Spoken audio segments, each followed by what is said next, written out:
let's say you have a kick like this. It's just a MIDI note made out of a sine wave, right? It's basically just a sine wave. Now, how do you turn it into a thumpy kick, you know? This was before,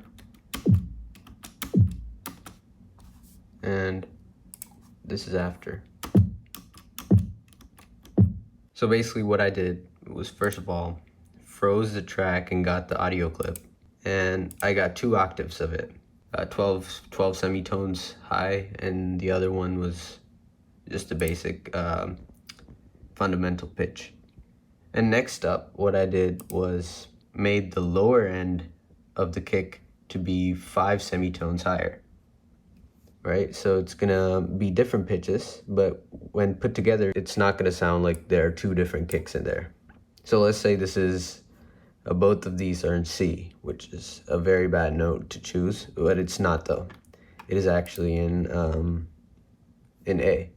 Okay, yeah, so if it's in A, let's just say C because that's easiest to remember. If it's in C, right? What is 5 semitones above that in the key of C major? 1, 2, 3, 4, 5, right? Which would be G.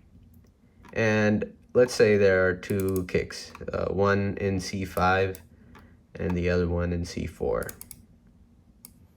What I basically did was made it go to G. Now, when you play these 2 together, it's going to be 1, 2, 3, 4.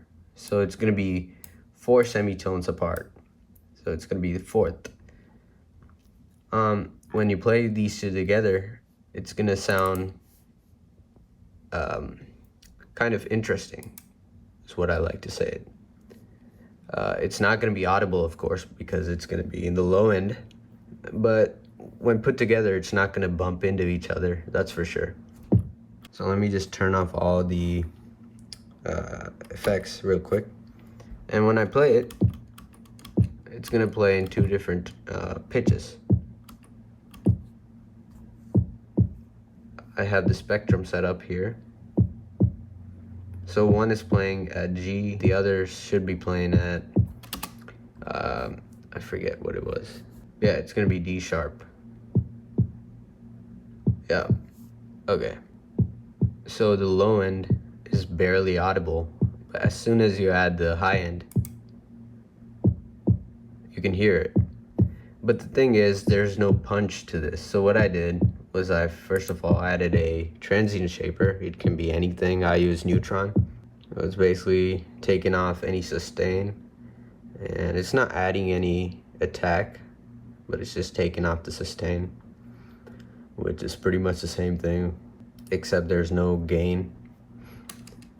Then I added some overdrive at the particular frequency of this this low sub frequency, which is gonna add harmonics. I really like how overdrive works because you can blend in the amount of dynamics and also the dry wet and also the tone, which I really like. This simple little plugin has a lot of features in it. And then of course I had to add some shape to this signal with saturator.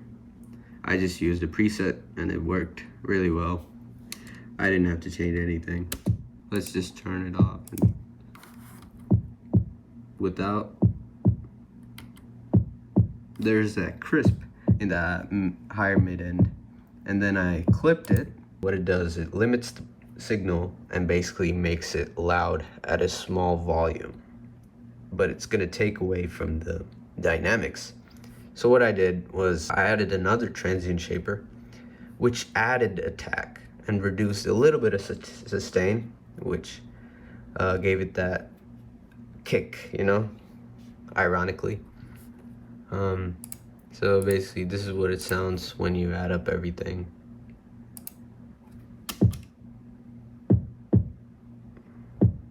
Yep. So that's my recipe for creating a pretty good kick with just sine waves.